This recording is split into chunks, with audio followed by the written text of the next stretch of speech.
folks. I'm Michael Young, and this is Rhonda. I am very fortunate to say that I am the director of the Catch the Glow Parade up here in Estes Park. This will be my 16th parade that I've put together, and I would love to show you where I build the floats and the entire process. We are in right now Barn W. Barn W is one of the warehouses on the Estes Park Fairgrounds, and what I do here every year for the parade, by the day of Thanksgiving, I have to have 18 Christmas floats completed, all ready for the parade. So we are now in the last week of September, and we're just now starting up. All the elements and all my supplies are coming in that I use to build the parade. But this is my paradise. This is where I get to work and completely drain my imagination every year. And look at my studio. What artist gets a studio like this? So, what we're looking at over here, these are all the elements from past floats that I've built.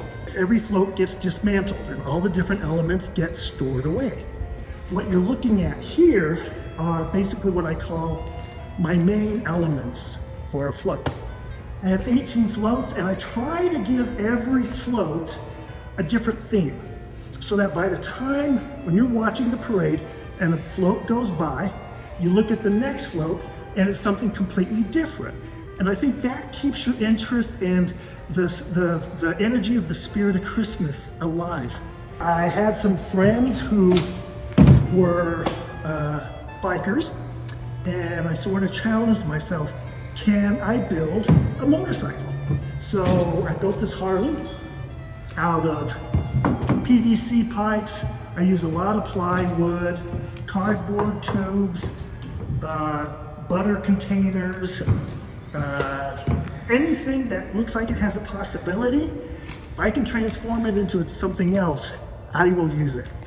Now over here we have what was my Christmas candy, my candy machine. This has been in the parade now. It's been in 3 parades, which means it's time to retire it. I like to keep it afloat for only 2 years, because I like people to have an experience that was worth them coming up to watch the parade. I feel that's one of my #1 obligations, is to give them something you won't find at a box store downtown, just put on a trailer. I can't take something pre-built, put it on a trailer, and be proud that I did it. You know, I gotta make it from my own head.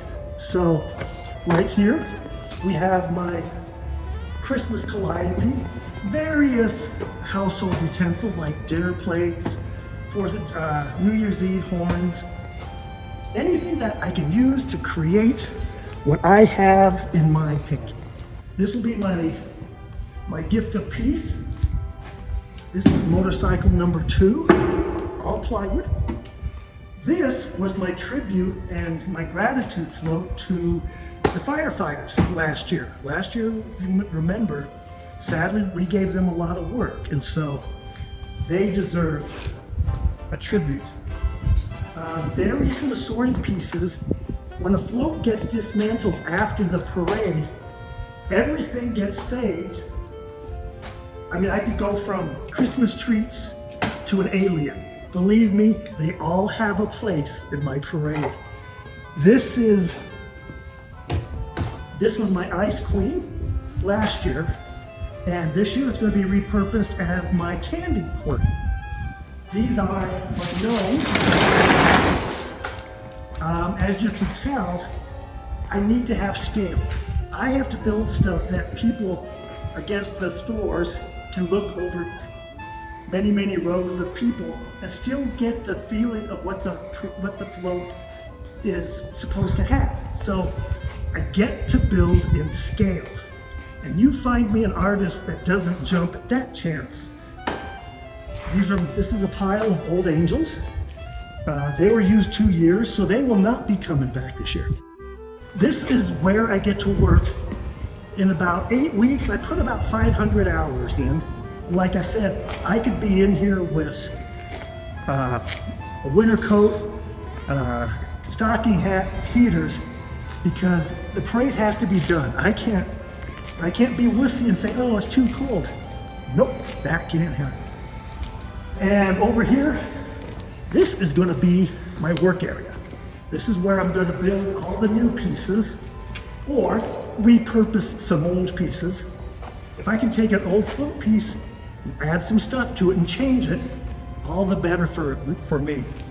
And these picnic tables are gonna be filled with plastic totes of all my supplies.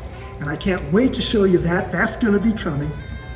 So I'm just so glad I get to show you guys where for 2 months out of the year, I am the most lucky artist in town.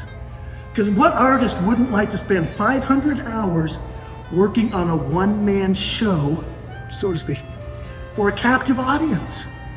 That's just, I hope to always convey the passion that I have for it.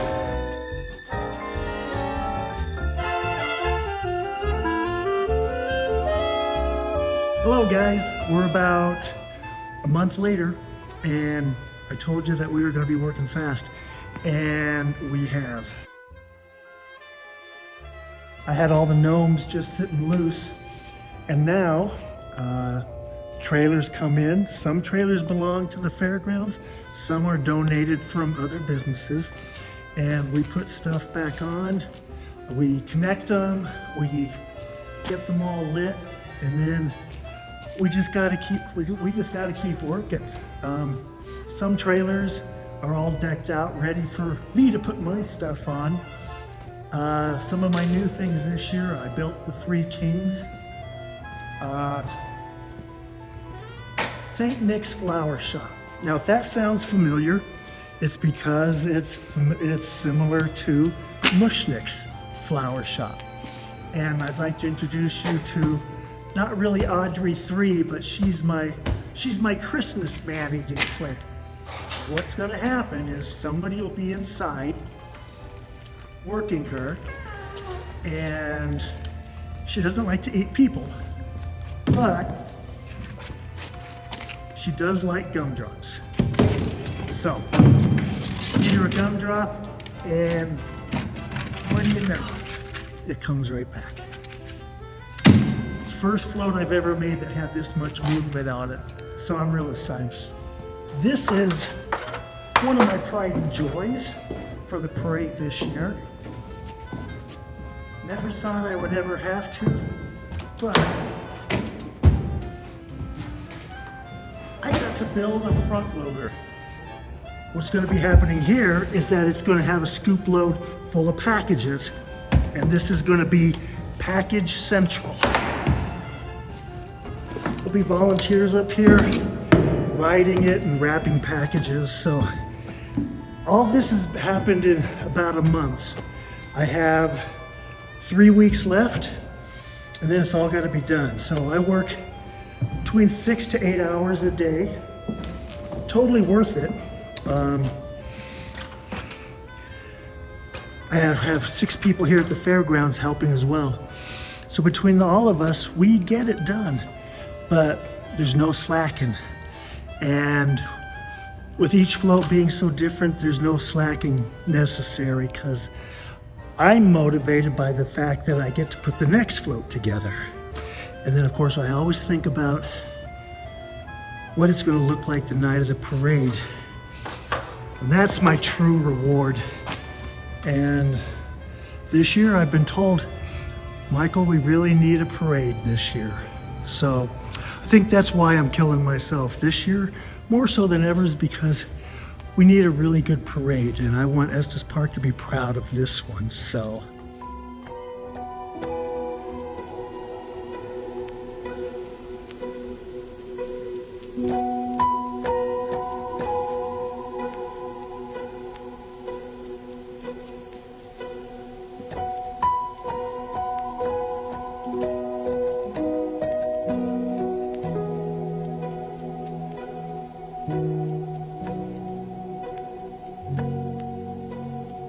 I've been honored to be part of Michael Young's Catch the Glow Estes Park Christmas Parade for several years now. Michael is truly an artist, and the parade and its floats are a labor of love.